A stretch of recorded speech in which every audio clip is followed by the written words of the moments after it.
It costs about $200 to process a civil citation. It costs about $4,000 for an arrest. And so, math there is really easy. and we also have an opportunity to not even spend the money on civil citation. Again, it's also, and I don't think our school resource officers talked about that. The statute that passed in October said the law enforcement officers have the discretion of even issuing a civil citation. And so there are times that a law enforcement officer may approach a situation and go, nope, go back to class. We need to see that a little bit more. Because a civil citation, while a tool and a great resource, is still putting the kid in the tracking system of the Department of Juvenile Justice. And so many of us, I know, and any friend of mine will tell you, I'm a little speed demon. I've been pulled over by police and the officer goes, you know what, today's your lucky day. We caught you doing 15 over on the Highway 10. 15 over, you know what, have a good day, ma'am. And I go, thank you, Lord.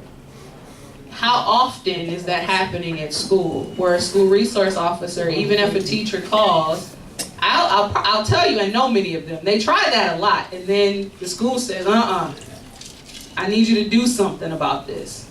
And so, my first question was, how often is that happening? How often are law enforcement officers using their discretion to say, I'm not even going to give the civil citation.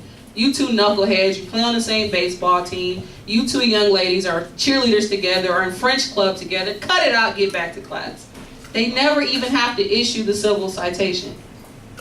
And there are times, often, when they try to do that, and then someone at the school district level says, no, we want you to get involved. And if I could have a follow-up to that, just considering the fact that, and this is addressed to Commander Tharp, considering the fact that you have to combine almost a third of the state to get the amount of arrests for disorderly conduct, would you support a policy that, tells administrators or just coming from your officers that you will do as Keontae said, all right, you two knuckleheads, you're on the same baseball team or whatever, that looks into alternatives even before the civil citation process, because as we mentioned, these are situations that adolescents of all ages have been going through forever. So would you support something like that? I would. Heard it live, folks. You heard it live. Oh, let's give them a round of applause. One of the things that we talked about in the office earlier, this disorderly conduct that you got, if you looked at the affray statute, affray is a fight in public. When my friend here decided we're going to start duking it out, and there's an adult witness, neither one of us took the opportunity to walk away. We are both aggressors in this. It's called an affray. But when you put it in the crime stats, it comes out as disorderly conduct. We're working to fix that part, okay? And yes, I agree with you that most of the time the disorderly conduct thing is a school-led thing. They come to us and say, hey, look, little Johnny, da-da-da, and there is probable cause there to do something. But I have no problem just readdressing the school district and doing some alternative things. But we are looking at the affrays. It is high. I mean, when I told I said, no, we got the 3-strike rule. Okay, y'all want to know what the 3-strike rule is? Little Johnny, little Susie in class and gets in trouble by the teacher. Teacher does classroom management.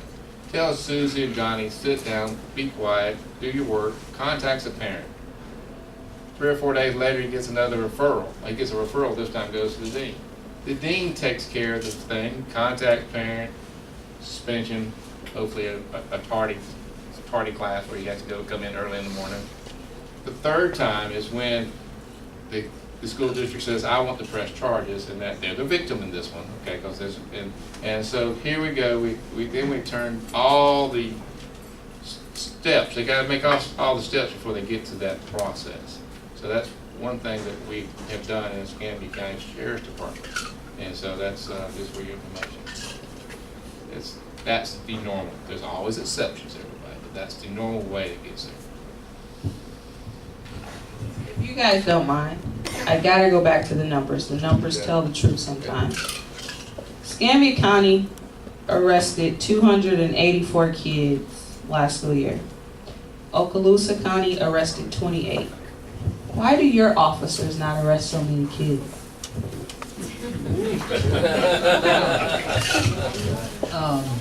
I go back to partnerships.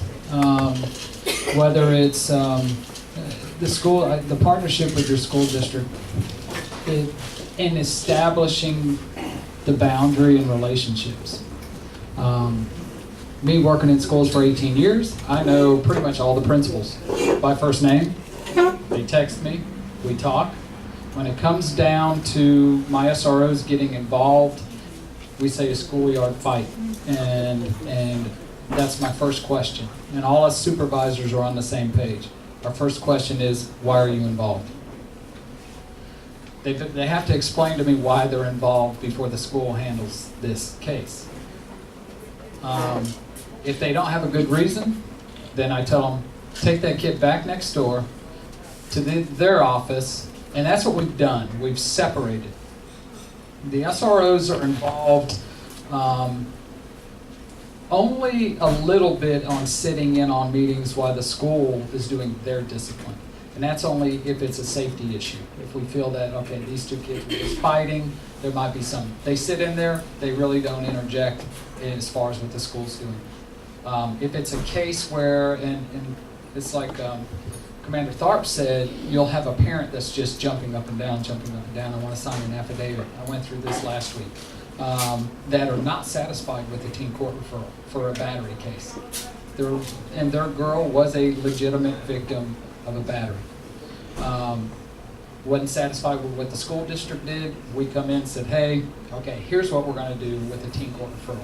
I don't want a teen court referral. I want that kid arrested. Well, ma'am, that's not your option. And that's where we've taken a stand is, you signed the affidavit, we choose the path. And so, you know, do you make some people who still want to go and jump up and down on the sheriff's desk? You do. But the relationship with the school district and that dividing line, and that's where our quarterly meetings come in, where we're looking at all the data that our SROs are putting out there, and we say, hey, why are they responding to this unit dealing with the same kid 14 times in one day? And they're like, you know what, you're right. We're going to address that issue. So, but if you don't have that relationship, and trust me, I've been at that part of it too, you have to, that has to happen. You have to have that relationship because our school district and us, we're on the same philosophy. And it's hard to have that same philosophy if they're constantly calling you, telling you, I want this child charged. How many out of school suspicious you had last year? Out of school? Oh, I don't even know. Probably none. I mean, we had. Almost 3,000. Yeah. And I think, that plays a part, dude. and I think also it's because I know them really well. We go to a lot of trainings during the summer and stuff, and I work closely with them at the Sheriff's Boys Ranch. So I know the type of caliber officers that Escambia has also, because we're working, and that's what a lot of people don't get. Our year doesn't end at the end of the school year. We all volunteer to go work with, my group is foster children from Miami, where we go to the Sheriff's Youth Ranches and work with them for 2 weeks during the summer. So the people are there. You just have to work through these little things. And once you get there, we had to work through them too. And I'm blessed. I am truly blessed, and I have amazing people that I get to work around. And that includes school district people and the SROs. Amazing people who volunteer their time. Saying, I know a couple of his people personally who coach after school activities and stuff. But there's a buy-in to that, and a lot of people don't understand that. It's hard to find an SRO that buys in. They have to establish his philosophy, and if they don't, then we get them out of there, because it's either going to be our philosophy and our sheriff's philosophy on things, or you're not a fit. And but that relationships, it's all about relationships with community partners such as yourselves, and your school district, and your DJJ, and your Children and Family Services, and it's that juvenile partnership programs that that we still have work to do on. So partnerships.